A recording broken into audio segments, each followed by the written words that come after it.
previously in the anime, we saw how the Holy Knight Lunaris was riding high on his ego and refused to back off, so Atu felt bad that the guy had basically hammered the nail into his own coffin, because now she began her killing spree.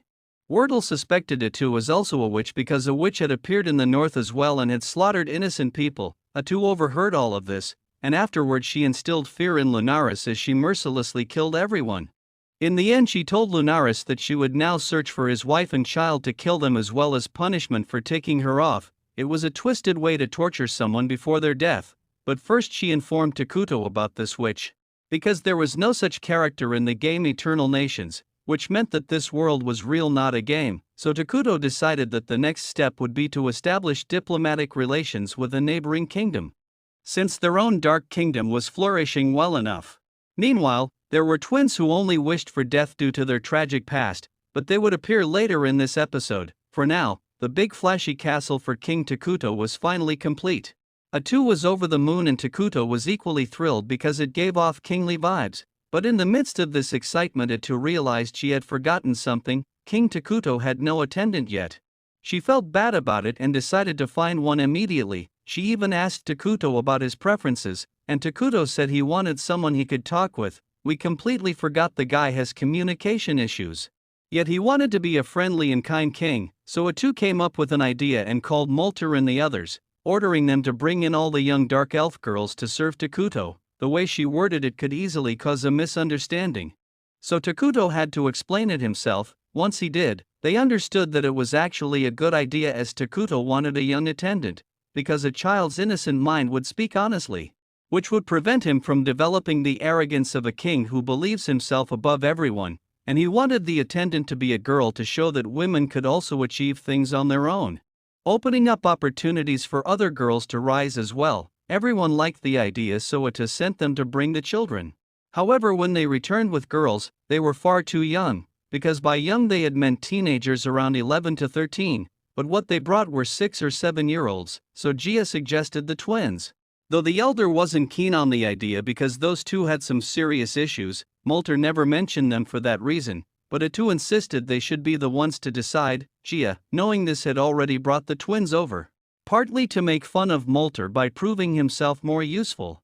The twins were Korea and Maria, and they instantly struck Atu as both had endured something horrible in past. Korea had sores covering half her body from a disease and believed she deserved it. As for Maria, she had eaten her own mother. Yes, it was as shitey as it sounds. Molter knew about this and that's why he had avoided bringing them. The Dark Elves had been driven from their land, so it forced to make impossible choices when starvation set in.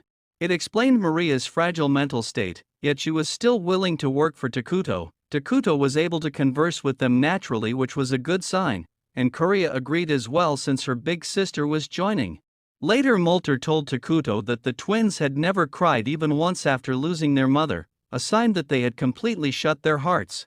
So from the next day, the twins began serving Takuto, but they messed up every task they were given. Still, Atu and Takuto remained patient and went on to attend a meeting.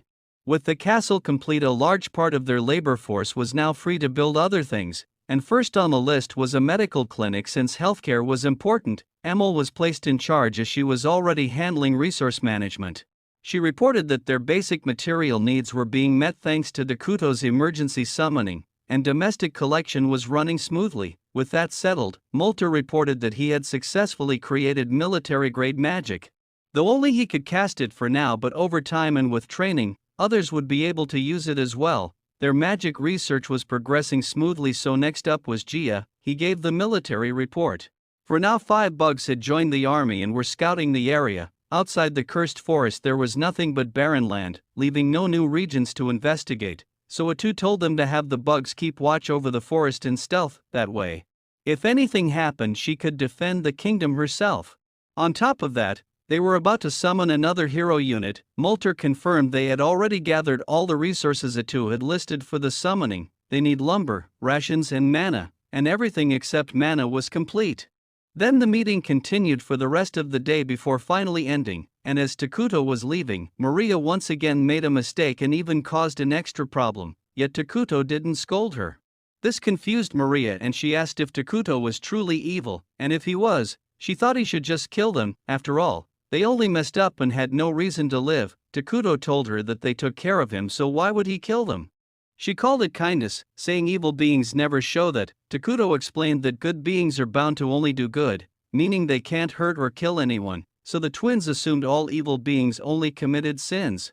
But Takuto told them that wasn't true. Evil beings were free from those restrictions and they could choose to do kind or evil acts. It was up to them. That's why he was truly evil. Takuto knew the twins had been messing up on purpose because they wanted to die, unable to forgive themselves for surviving when their mother hadn't. So he told them they are alive because their mother wanted them to be. Yes, it hurts and it will continue to hurt so very much, but she had fought fate to save them. So now they have to live on to make their mother proud by doing what she had wanted. Finally, the twins' hearts began to open. And later they slept peacefully for the first time. Takuto then asked Tetsu to hold off on the next report. But it was important, so they moved to another room. The report was about the neutral nation, whose citizens were mainly human and beastmen. They had a city nearby and were governed by a parliamentary system controlled by shamans. Takuto noticed that their city stood in barren land, and Tetsu pointed out the dragon vein mine in it, which explained it all. The mine could produce mana.